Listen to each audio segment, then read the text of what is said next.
Puis ici, on va faire la même chose. Okay? Dans sa classe, qui réunit des élèves de 4e, 5e et 6e année, Isabelle Nadeau sait qu'il y a encore plus d'action ces jours-ci. La gestion de classe, c'est difficile. C'est beaucoup plus difficile. Les enfants sont énervés. J'avoue, je suis pas mal fatiguée, moi. Ce moment-ci de l'année, c'est un des pires parce que je dors vraiment pas beaucoup. Moi, je suis fatiguée.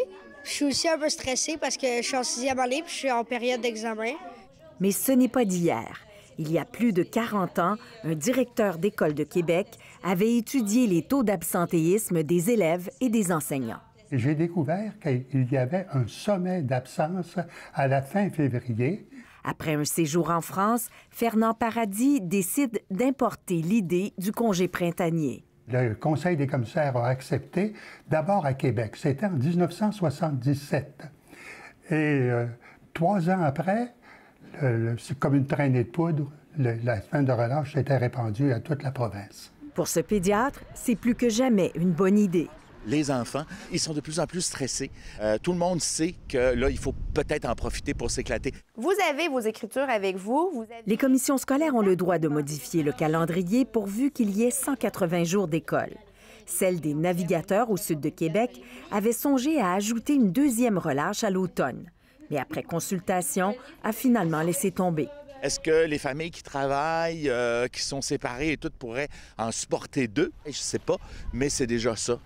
C'est déjà un temps où on peut en profiter pour faire quelque chose. Je dirais, comme pédiatre, j'ai le droit de le dire, de délinquants. En tout cas, les élèves d'Isabelle Nadeau semblent satisfaits de la formule. C'est pas ni deux petits jours de congé, ni 1 mois de congé. C'est parfait.